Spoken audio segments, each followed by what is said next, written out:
2014 के लोकसभा चुनाव में भारतीय जनता पार्टी ने ही देश को यह बताया कि हम वापस से विश्व गुरु बन सकते हैं। इसी बात को सरकार बनने के बाद पीएम मोदी ने अलग अलग मंचों से कई बार दोहराया।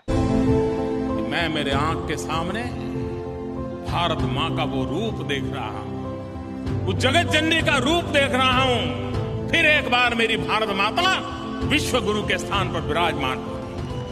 मगर सवाल ये उठता है कि विश्व गुरु बनने का तो एकमात्र रास्ता शिक्षा है, मगर भारतीय जनता पार्टी की जो केंद्र में सरकार है उसकी प्राथमिकता में शिक्षा है ही नहीं।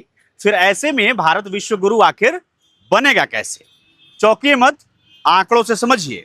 साल 2013-14 में केंद्र सरकार का जो कुल बजट हुआ करता था उसका 4.6% हिस्सा शिक्षा विभाग को जाया करता था, जो आने वाले सालों में धीरे धीरे सिकुड़ता गया।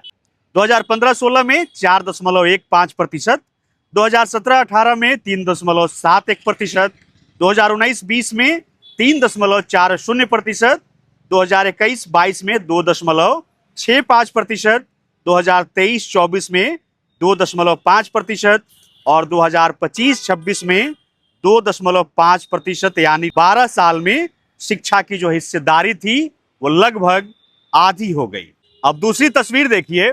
इसी दौरान सड़क परिवहन मंत्रालय का जो हिस्सा था वो साल दर साल बढ़ते बढ़ते 5.8% पर पहुंच गया, यानी कि शिक्षा के मुकाबले सड़क पर सरकार दुगना पैसा खर्च कर रही है। इतना ही नहीं, स्कूली शिक्षा पर जो खर्च होने वाला बजट का हिस्सा 2.4% हुआ करता था वो घट करके 1.4% हो गया।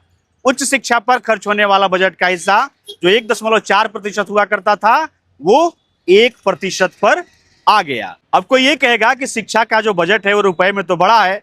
स्वाभाविक सी बात है, जब केंद्रीय बजट का आकार ही बढ़ गया है तो शिक्षा का बजट भी रुपए में बढ़ेगा ही। मगर सवाल यह है कि प्राथमिकता बढ़ी है कि नहीं। आंकड़े ये बताते हैं कि प्राथमिकता घटी है। सबसे दिलचस्प बात यह है कि कोठारी आयोग ने दशकों पहले ये बात कही थी कि जीडीपी का 6% हिस्सा शिक्षा पर खर्च होना चाहिए। 2020 की जो नई शिक्षा नीति थी उसमें भी इस बात को कहा गया था, मगर जो आंकड़े हैं वो कुछ और ही बयां कर रहे हैं। ऊपर से 2014-15 से लेकर के 2024-25 के बीच में 94,000 सरकारी स्कूलों को बंद कर दिया गया। अब आप ही बताइए कि जिस देश में स्कूलों की संख्या साल दर साल कम हो रही है, बजट में जो शिक्षा की हिस्सेदारी है वो आधी की जा रही है, वहां ये सोचा जा रहा है कि देश विश्व गुरु कैसे बनेगा। सरकार को यह समझना चाहिए कि विश्व गुरु बनने के लिए विश्वविद्यालयों को मजबूत करने की जरूरत है। सिर्फ मंचों को मजबूत करने से भारत विश्व गुरु नहीं बन पाएगा।